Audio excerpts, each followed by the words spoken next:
श्री स्वामी समर्थ मैत्रिणींनो, आजच्या व्हिडिओमध्ये आपण जाणून घेणार आहोत आषाढी एकादशीला शनिवार आला आहे, तर केस धुवावेत का या दिवशी, कोणत्या रंगाचे कपडे घालावेत, काय करावे, काय करू नये, विठ्ठलाची पूजा कशी करावी, उपवासाचे नियम कोणते आहेत.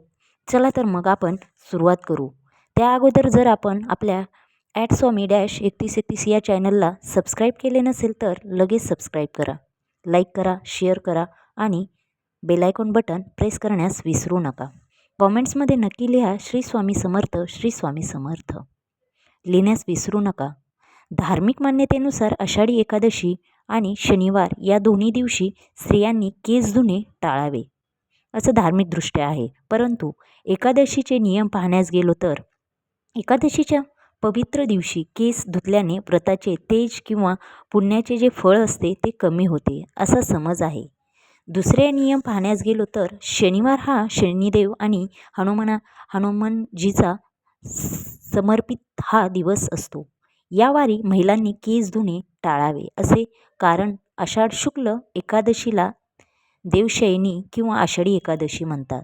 याच दिवसापासून भगवान विष्णू योगनिद्रेत जातात अशी धार्मिक मान्यता आहे. आता शनिवार व आषाढी एकादशी हे दोन्ही एकाच दिवशी धार्मिक सत्य काय आहे तर कोणत्याही प्रमुख ग्रंथात आषाढी एकादशी शनिवार आल्यामुळे केस धुण्यास मनाई केली आहे असा स्पष्ट नियम नाही.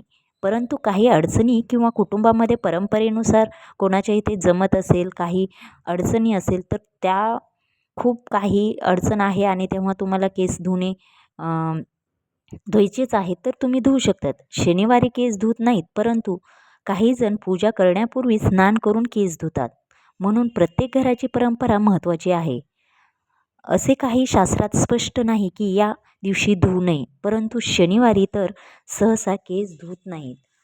परंतु काही आडवे अडचणी असेल तर धुवू शकतो. तर आपल्याला या दिवशी जर आपण हे सात्विक शुभ रंग घातले तर या आषाढी एकादशीला आपल्याला काही सात्विक म्हणजे खूप शुभ असे कोणत्याही एखादा सण असो, काही शुभ कार्य असो, तेव्हा प्रत्येक गोष्ट आपण शुभ आहे की नाही हे पाहत असतो. तसेच आपल्याला उद्या आषाढी एकादशी देवशयनी एकादशी आहे, सर्वात मोठं खूप शुभ असा दिवस आहे आणि त्या दिवशी आपल्याला काही शुभ रंगाचे कपडे घालायचे आहेत.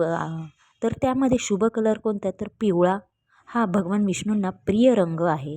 त्याचबरोबर पांढरा हा पवित्र असा कलर आहे. हिरवा हा तुळशी आणि मंगल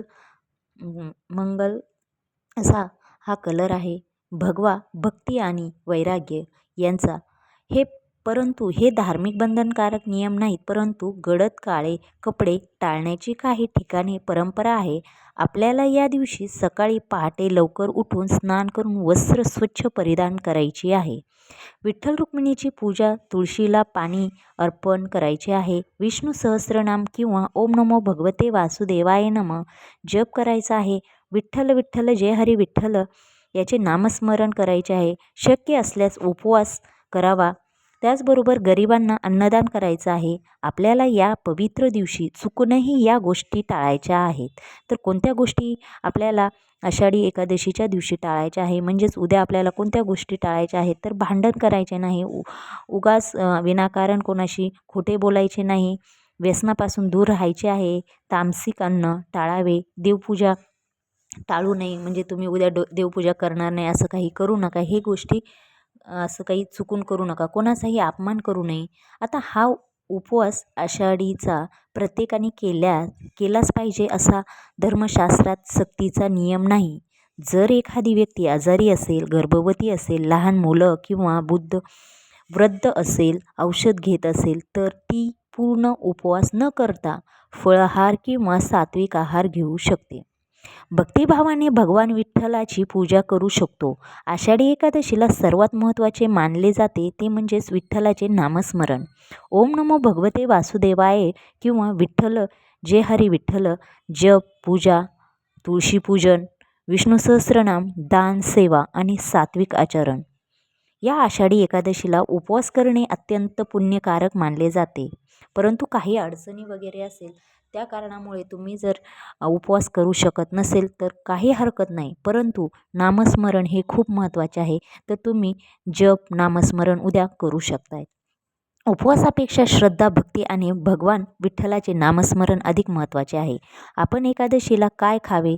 तर तुम्ही एकादशीला दूध, ताक, दही, फळे, केळी, सफरचंद, पेरू, पपई, डाळिंब, सुकामेवामध्ये बदाम, काजू, अक्रोड, मनुका, शेंगदाणे, साबुदाणा खिचडी, खीर, वडा, राजगिरा लाडू, भाकरी भगरीची, तांदूळ. आता आपल्याला रताळे, बटाटा असे एकादशीला हे खाऊ शकतो. परंतु एकादशीला काय खाऊ नये तर पाहू शकतात. तांदूळ म्हणजेच भात खायचा नाही. गहू, ज्वारी, बाजरी, मका, डाळी, कडधान्य, हरभरा, वाटाणा, कांदा आणि लसूण आणि मांसाहार. त्याचबरोबर अशा प्रकारचे जे अन्न आहे ते आपल्याला उद्या खायचे नाही.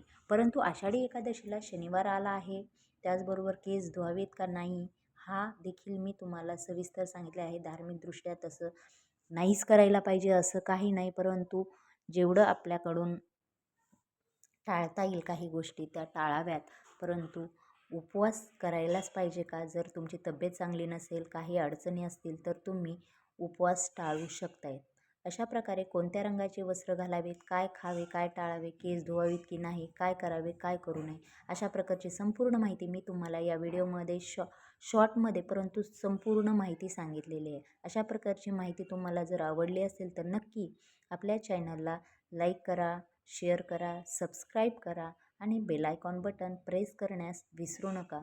आणि कॉमेंट्समध्ये नक्की लिहा श्री स्वामी समर्थ, श्री स्वामी समर्थ. अशा प्रकारचा आजचा जो व्हिडिओ आहे तो नक्की तुम्ही पहा.